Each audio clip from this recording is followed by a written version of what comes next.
Ada komentar menarik nih ya.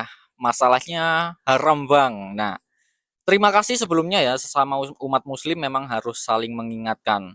Saya pribadi juga gak mau ya, teman-teman ya, jika uangnya haram. Karena saya juga muslim. Saya akan coba jawab sesuai pengetahuan saya. Jadi misalkan ada yang salah, bantu tulis di kolom komentar ya. Kita bahas MLM ya, multi level marketing. Jadi multi level marketing ini adalah strategi pemasaran. Nah, di Indonesia ada beberapa strategi pemasaran ya. Ada konvensional, reseller ya, dropship, kemudian affiliate.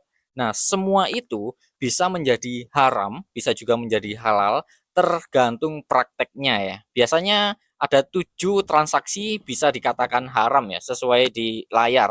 Yang pertama, transaksi dikatakan haram jika ada riba ya, kemudian horor atau tidak pasti, ada doror ya, penganiayaan, maisir atau judi, kemudian maksiat, sud ya, barangnya yang memang sudah haram, atau yang ketujuh riswa ya, ada suap menyuap ya.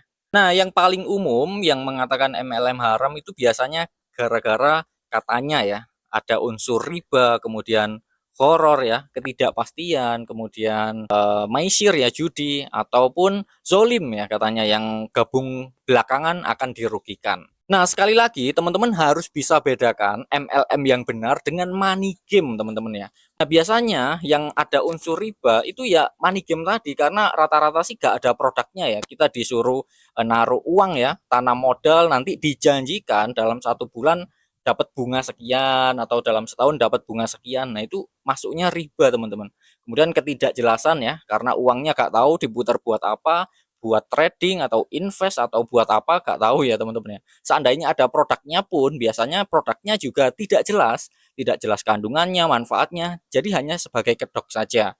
Kemudian zolim ya, yang paling akhir dirugikan. Nah, itu jelas karena memang money game seperti itu, karena untuk membayar mitra lama itu menggunakan uang pendaftaran mitra baru. Jadi yang paling awal yang untung, yang paling belakang rugi. Kemudian apalagi tadi ya, judi ya, itu juga bisa ya. Jadi orang gabung ya, sekedar gabung siapa tahu untung ya, seperti itu. Tanam uang siapa tahu nanti berkembang uangnya. Nah, itu sebenarnya ada di money game. Jika MLM yang benar tidak mengandung semua itu teman-teman ya.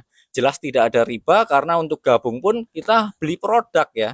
Untuk mendapatkan hasil kita ya harus jualan. Di MLM yang benar semuanya jelas, karena di awal saat dipresentasikan dijelaskan secara detail ya, mulai dari perusahaan, produk ya, harga produk, kemudian sistem bagi hasilnya seperti apa, semua dijelaskan di awal sehingga transparan sekali. Kemudian judi jelas tidak ada unsur judi, karena untuk mendapatkan penghasilan sudah dijelaskan harus menjual produknya. Dan yang terakhir yang zolim katanya yang paling akhir yang rugi. Sekali lagi tidak ada yang dirugikan. Teman-teman gabung awal maupun terakhir itu tidak akan rugi. Untuk bergabung di bisnis MLM itu membeli produk teman-teman ya. Meskipun teman-teman di akhir ya, tapi kalau teman-teman gabung kan membeli produk, sehingga resiko terburuk ya, kita tidak bisa jualan atau tidak bisa merekrut. Nah, kita kan dapat produk ya, produk yang sesuai dengan uang yang kita keluarkan, produk yang memang benar-benar kita butuhkan. Jadi kita pakai produknya pun itu sudah untung. Jadi teman-teman gabung di awal, di akhir itu sama-sama untung karena kita gabungnya beli produk ya. Jadi pastikan pilih MLM yang benar. Nah, kalau teman-teman males analisa ya, males ribet analisa, saran saya pilih perusahaan yang sudah memiliki sertifikat syariah ya, MLM syariah, atau bahasanya sekarang LBS ya, penjualan langsung berjenjang syariah. Nah, ini bisa dicek di websitenya. Terakhir saya cek hanya ada 17 di Indonesia yang sudah memiliki sertifikat syariah. Nah, salah satu yang saya pilih itu juga sudah memiliki sertifikat syariah, yaitu PT Nirti Biotika Nusantara. Karena untuk mendapatkan sertifikat itu semua sudah diuji teman-teman ya, masalah halal haramnya mulai dari produk, marketing plan hingga pertemuan-pertemuannya. Jadi kalau cari yang halal ya mending itu aja sih, cari yang ada syariahnya. Tapi kalau mau analisa sendiri juga boleh ya, tidak harus memiliki sertifikat itu. Jika teman-teman ada pendapat lain boleh bantu tulis di kolom komentar ya.